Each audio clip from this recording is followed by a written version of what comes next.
No dia 21 de maio de 2018, a psicóloga Marina Gonçalves da Cunha voltou de uma viagem que tinha feito a São Paulo para a realização de um curso. E na noite daquele dia, ela deu um beijo de boa noite nos seus 3 filhos e foi se preparar para dormir. No entanto, quando as crianças acordaram, a mãe já não estava mais lá.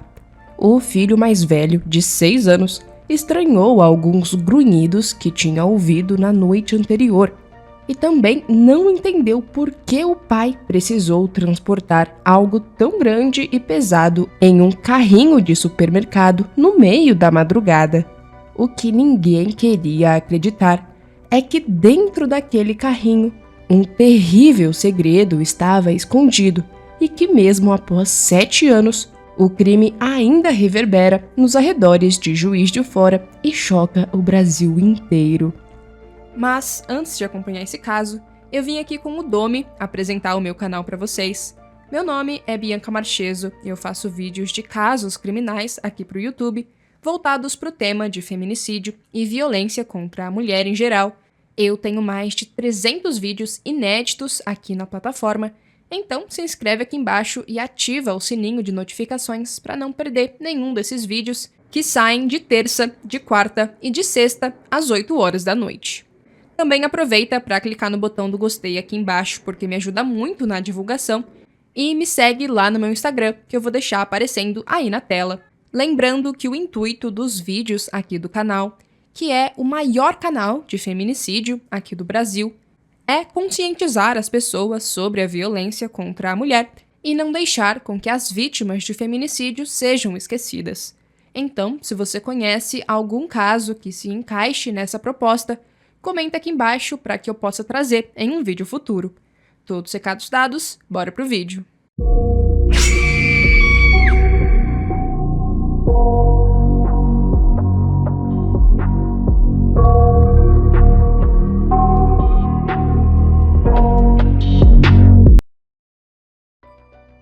Marina Gonçalves da Cunha tinha apenas 35 anos quando tudo aconteceu, em maio de 2018.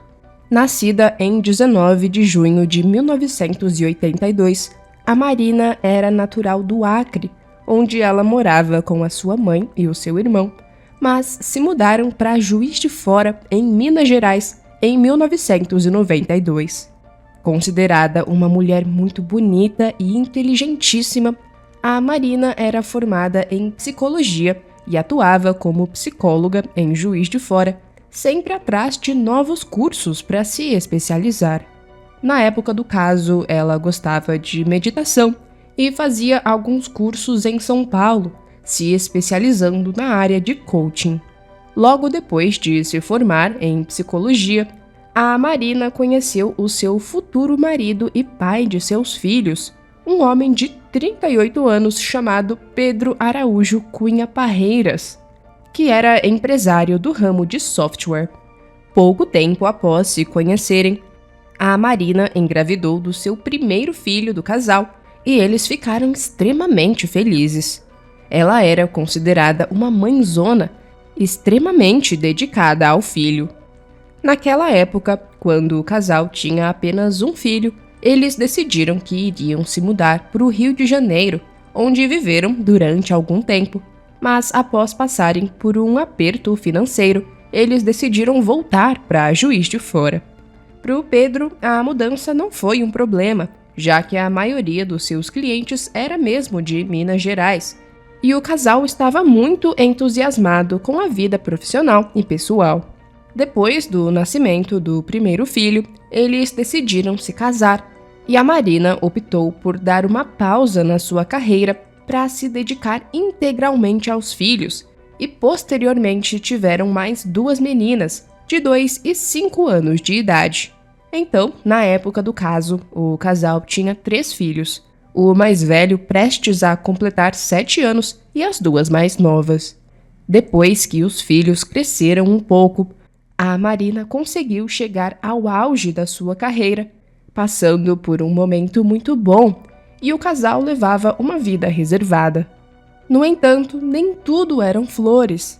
Uma vez que, durante uma época, o casal chegou a ficar um tempo separados.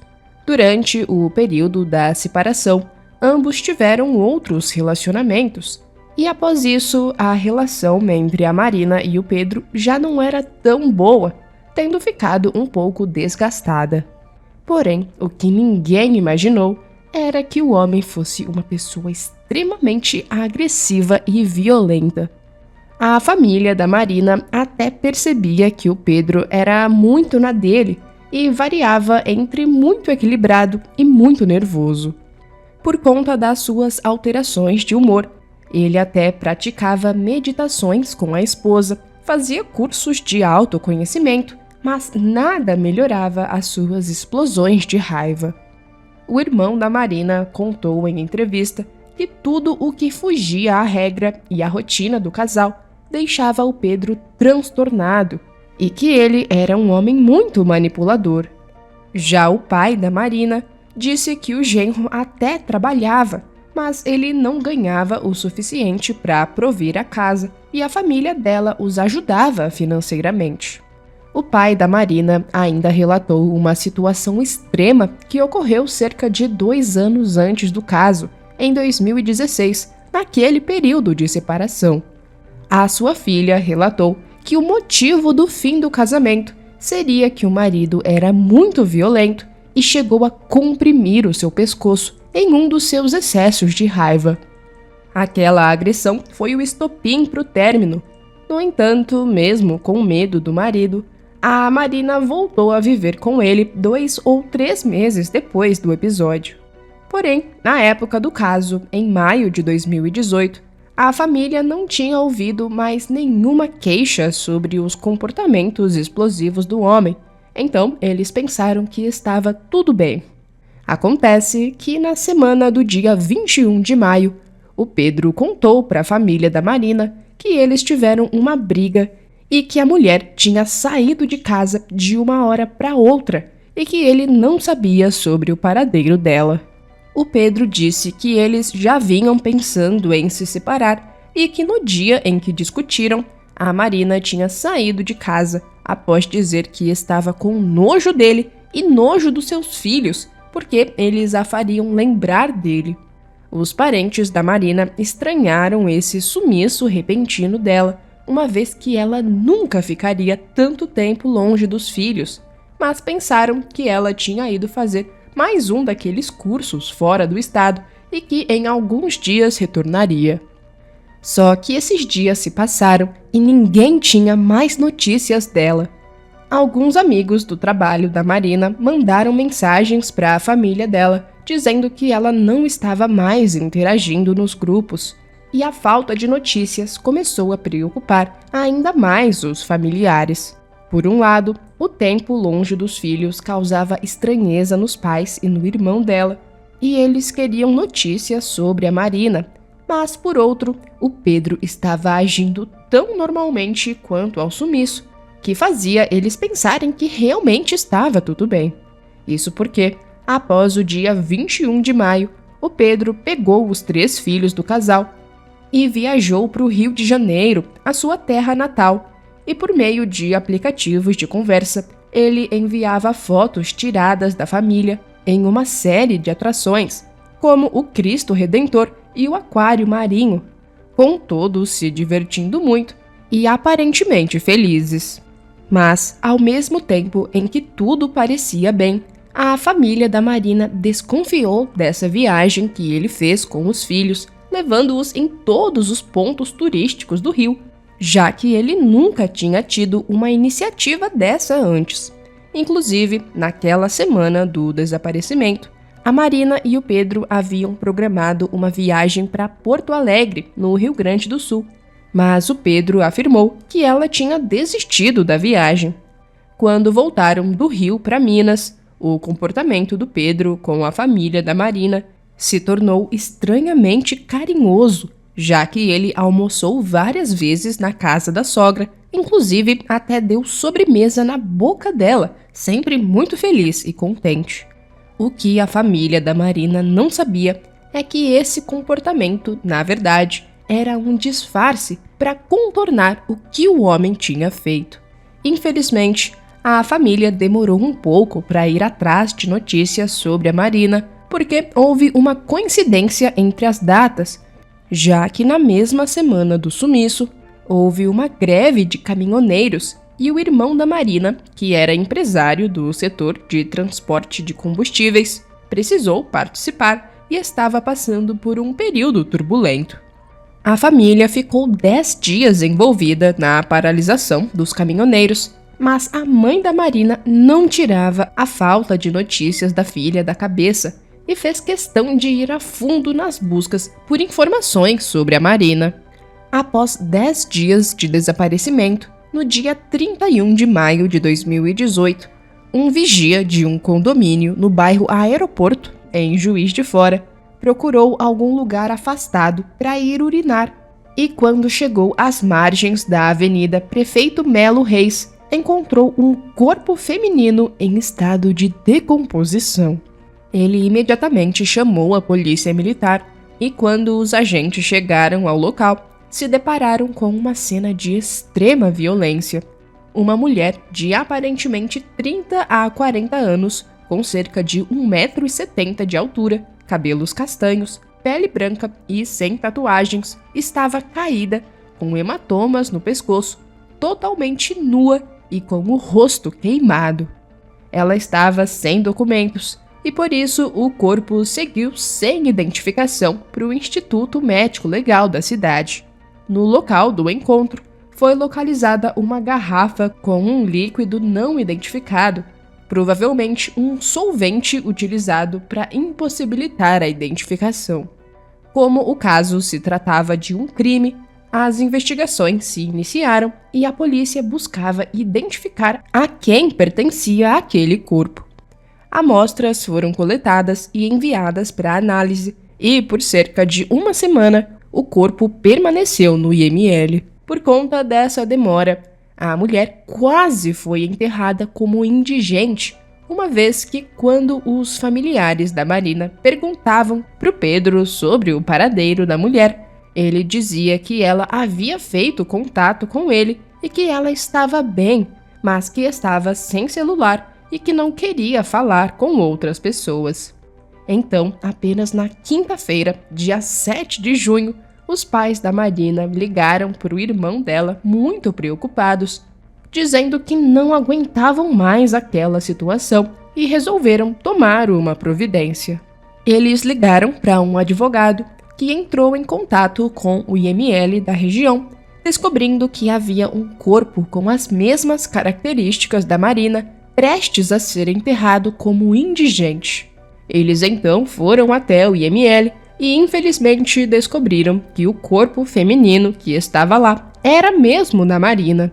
Foram a numeração das próteses de silicone dela e a comparação da arcada dentária que ajudaram na identificação, mas um outro pequeno detalhe também fez com que a família não tivesse dúvidas. A Marina e o seu irmão Marino nasceram com os polegares achatados, e foi assim que ele conseguiu ter a certeza de que se tratava da sua irmã. O Marino disse que preferiu não ver a face da irmã para não ficar com aquela imagem gravada na memória, uma vez que foi usada uma espécie de solvente para dificultar a identificação. E além disso, o cabelo dela também havia se soltado da cabeça. Assim que a família soube sobre o ocorrido com a Marina, eles logo desconfiaram do envolvimento do esposo dela no caso, mesmo sem querer acreditar. Eles prestaram depoimento à polícia e o Pedro também foi chamado na delegacia para ser ouvido. A princípio, ele negou completamente o seu envolvimento, sem imaginar que os policiais já tinham tido acesso às imagens das câmeras de segurança do prédio onde o casal morava. Isso porque, logo após saber sobre a perda da irmã, o seu irmão Marino contatou o síndico do edifício onde eles moravam para verificar as gravações das câmeras. E quando ele falou com o síndico, ele ficou sabendo que o Pedro já tinha pedido as imagens e, inclusive, estava muito preocupado. Ou seja, tinha coisa ali. Ele então conseguiu as imagens, que foram entregues e analisadas pela polícia. As gravações obtidas mostravam o fim da tarde do dia 21 de maio, quando o Pedro chega em casa acompanhado da esposa, dos filhos e de uma empregada. Ele carrega as malas da Marina, que tinha acabado de voltar de uma viagem. Naquela tarde, o Pedro tinha ido buscar a esposa no aeroporto regional da Zona da Mata, onde ela desembarcou de uma viagem a São Paulo. Após as imagens de eles entrando na casa, horas depois, já 00:43 do dia 22 de maio, as câmeras registraram apenas o Pedro saindo do apartamento, levando um carrinho de supermercado. Dentro do carrinho, dava para ver que haviam vários itens no seu interior, como algo enrolado em um edredom e vários papéis e plásticos por cima. O Pedro caminha até o elevador, entra e desembarca 2 minutos depois. Nas imagens seguintes, ele aparece empurrando esse mesmo carrinho pela garagem e indo em direção ao seu carro. 00:47, a câmera do estacionamento registra ele empurrando o carrinho já vazio. Logo depois, o Pedro caminha pela garagem e volta até o carro. 1 minuto depois, o registro é do seu carro saindo do prédio no bairro São Mateus, onde a família morava. E pouco mais de 15 a 20 minutos depois, as câmeras registram o carro entrando no prédio novamente. Infelizmente, quando os policiais tiveram acesso àquelas imagens, já descobriram que o que estava no carrinho, na verdade, era o corpo da Marina. Antes de descobrirem essas imagens, o pai da mulher já tinha ido até o apartamento do casal, onde verificou que as câmeras do interior do local estavam desligadas. Os policiais, então, disseram que já estavam em posse daquelas imagens, e após isso, o Pedro decidiu confessar o crime, mas afirmou que apenas se defendeu durante uma briga entre o casal. Segundo o homem, naquela tarde do dia 21 de maio, ele foi buscar a esposa no aeroporto e eles discutiram no carro. Quando entraram em casa, ainda se desentendendo, eles decidiram que naquela noite o Pedro sairia de casa e, segundo ele, a Marina foi para a cozinha e ele a ouviu mexendo na gaveta de facas. Ela voltou portando uma faca e ele, para se defender, comprimiu as suas vias respiratórias, até se dar conta de que ela já não respirava mais. Ainda na versão do Pedro, ele contou que não soube o que fazer. Então, enrolou o corpo em um edredom, o colocou em um carrinho de supermercado, colocou sacolas em cima para disfarçar e o colocou no porta-malas do seu carro. Ele cogitou dirigir até outra cidade, mas se lembrou que os seus 3 filhos estavam dormindo em casa. Então, quando passou perto de um parque chamado Parque da Lajinha, arrastou o corpo até o local e deu o edredom para um morador de rua que passava pela avenida. No dia seguinte, ele teria inventado e mantido a história de que a Marina saiu de casa após uma briga. No entanto, nem a polícia e nem os familiares acreditavam nessa história de que ele apenas tinha se defendido. A família acreditava que o crime tinha sido premeditado, já que era suspeito o fato de que a caixa de papelão usada para colocar o corpo enrolado no edredom seria exatamente do tamanho do carrinho utilizado para transportar o corpo. Além disso, outros artifícios também teriam sido usados para dificultar a identificação, como a retirada da aliança que a Marina usava e o lançamento de algum líquido sobre o rosto dela, achado em estado cadavérico e sem os cabelos. O Pedro teve a prisão preventiva decretada no mesmo dia em que foi preso. No entanto, após 7 dias, a justiça concedeu um alvará de soltura ao homem e ele foi liberado. Segundo a decisão, não ficou comprovado que o suspeito era perigoso para a sociedade ou que ele implicasse risco para os demais. Então, foi decidido que ele deveria permanecer sob medidas cautelares, como o uso da tornozeleira eletrônica e comparecer em juízo periodicamente. Após a soltura do Pedro, Os familiares e amigos da Marina ficaram indignados, já que não era justo que ele ficasse em liberdade após tamanha barbaridade cometida. O irmão da Marina contou que todos na cidade estavam com medo, principalmente na escola onde os 3 filhos da Marina estudavam e também no prédio onde eles moravam, com medo do Pedro fazer alguma coisa contra eles. Por conta desse medo, a família até estava pensando em pedir uma medida protetiva contra ele. Enquanto estava solto, a defesa do homem foi a público dizer que compreendiam e respeitavam a dor da família, mas que o Pedro estava bastante abatido e triste com o ocorrido. A defesa garantiu que o seu cliente queria apenas colaborar com as investigações e conservar os seus direitos. Os 3 filhos da Marina ficaram sob a guarda provisória dos avós maternos. Por conta da soltura, no dia 22 de junho, um grupo de pessoas realizou um ato em memória da psicóloga, pedindo por justiça e manifestando contra a decisão da justiça pela soltura do homem. A manifestação foi organizada pelo coletivo Maria Maria Mulheres em Movimento e contou com a participação de centenas de pessoas, entre elas familiares e amigas da Marina. Devido à comoção das pessoas, no dia 27 de junho, a justiça suspendeu o habeas corpus que permitia a soltura do Pedro e um novo mandado de prisão foi expedido. O Pedro então se entregou na delegacia no dia seguinte e voltou a ser preso. Na decisão, foi sustentado que a conduta do acusado mostrava frieza e a tentativa de dissimular o crime e ocultar a verdade prejudicariam a apuração dos fatos. No mês seguinte, no dia 6 de julho, a Polícia Civil indiciou o Pedro após a conclusão do inquérito, com mais de 300 páginas. Ele iria responder por crime qualificado por motivo torpe, emprego de asfixia por meio cruel, impossibilidade de defesa da vítima, feminicídio, fraude processual e ocultação do corpo.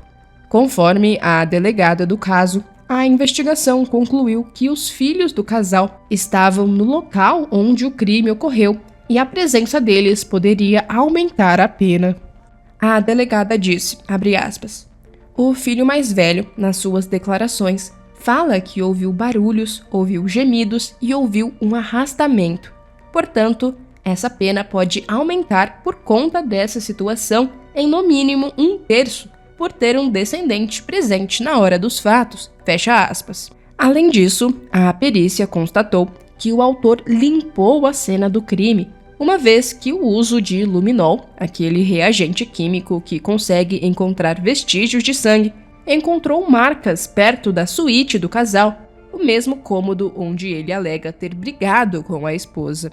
A delegada disse, abre aspas, ele teria limpado a área de sangue, teria deixado tudo bastante limpo, de maneira que não deixasse qualquer vestígio, de forma que pudesse simular que não teria acontecido algo ali. Ele já tinha tirado a aliança dela, tirado os brincos e a roupa, o que vem, de alguma forma, somando com essa situação, justamente objetivando a não identificação da vítima pelas pessoas que a achassem no local, fecha aspas. A denúncia contra o Pedro foi oferecida pelo Ministério Público no dia 13 de julho. Segundo a denúncia, no dia 21 de maio de 2018, por volta das 8 horas, o Pedro e a Marina tiveram uma discussão sobre problemas financeiros e sobre o relacionamento do casal. Ele então esperou ela sair do banho, a agrediu com diversos golpes no rosto e comprimiu as suas vias respiratórias até ela perder a vida. De acordo com a Polícia Civil e com o Ministério Público, o filho mais velho do casal estava acordado no momento do crime. O Pedro alterou as condições do local, retirando a aliança, os brincos e a roupa da vítima. Limpou o quarto e lavou as roupas que a Marina usava. Em seguida, ele foi até o supermercado, fez compras normalmente e retornou à 00:15 do dia 22 de maio, apenas para poder usar o carrinho do condomínio para subir com as sacolas. Conforme imagens do circuito interno de câmeras do prédio, meia-noite e 42, o denunciado sai novamente do apartamento com o carrinho cheio de sacolas. Segundo a denúncia, foi o expediente para transportar o corpo da Marina, que estava enrolado em um edredom sem ser descoberto. Ele colocou o corpo no porta-malas do carro e levou até um terreno no bairro Aeroporto. No local, conforme a denúncia, ele arrastou o corpo por uma distância de aproximadamente 11 metros até o interior da mata. Antes de abandonar o local, o denunciado jogou um produto na cabeça da Marina, que causou a desfiguração do rosto dela. Ao voltar para casa, o suspeito parou o carro perto do estádio municipal e doou o edredom utilizado para transportar o corpo a um morador de rua. O crime só foi descoberto 10 dias depois, quando um vigia encontrou o corpo e chamou a polícia. A primeira audiência de instrução do caso aconteceu no dia 14 de agosto de 2018, com o depoimento das testemunhas, e a segunda audiência no dia 25 de setembro do mesmo ano, onde o réu Pedro Araújo Cunha Parreiras foi ouvido, mas optou por permanecer em silêncio. No dia 24 de outubro de 2018, foi decidido que o Pedro iria a júri popular pelo feminicídio da esposa, e ele aguardou preso no Centro de Remanejamento do Sistema Prisional pelo julgamento, mesmo com a sua defesa acreditando em uma possível reviravolta no caso antes do júri. A defesa acreditava que a denúncia era no mínimo delirante, apesar de todas as provas contra o réu. A data do julgamento demorou muito para ser marcada, e em junho de 2019 ainda não havia previsão.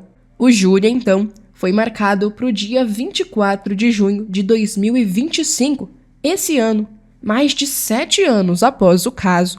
Os parentes esperavam que a justiça fosse feita, com uma pena proporcional à brutalidade cometida, já que o homem não tirou apenas a vida da Marina, como também destruiu o lar e deixou os 3 filhos pequenos órfãos, e que após a condenação, a Marina poderia enfim descansar em paz. Logo após o crime, o filho mais velho do casal ficava repetindo que nunca mais iria ver a sua mãe. 7 anos depois, aos 14 anos, ele pôde acompanhar o julgamento do seu pai no dia do seu aniversário.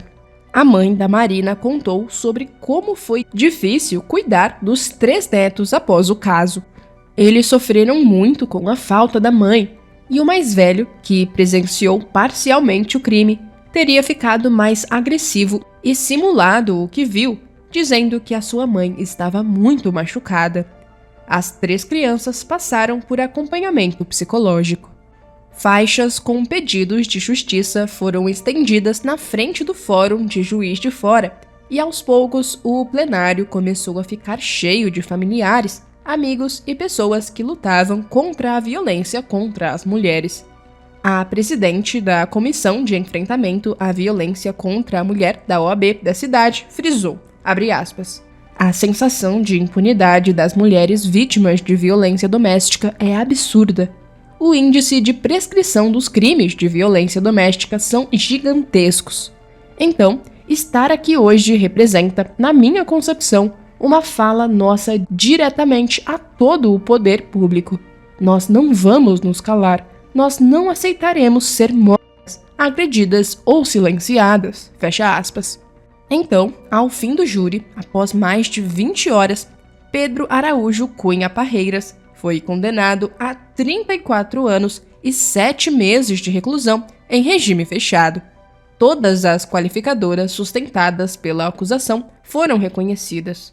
Motivo fútil, meio cruel, feminicídio, recurso que dificultou a defesa da vítima, além da causa do aumento de pena pelo crime ter sido cometido na presença do filho do casal. O réu também foi condenado pelos crimes de ocultação do corpo e fraude processual, com o agravante pela tentativa de apagar os vestígios e manipular a cena do crime.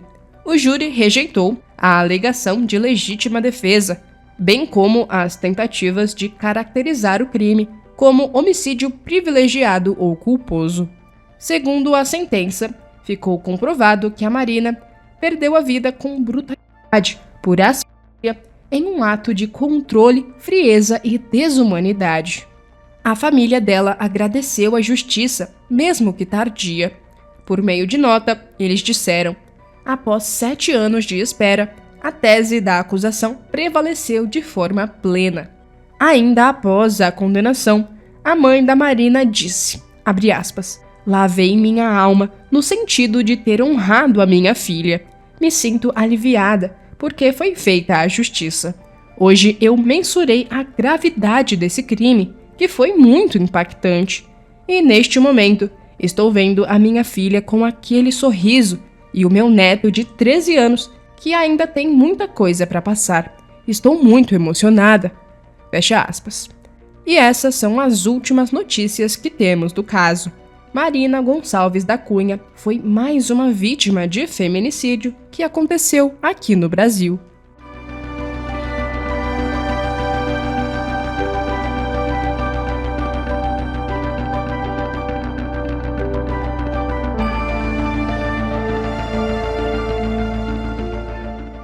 Bom, gente, esse foi o caso de hoje.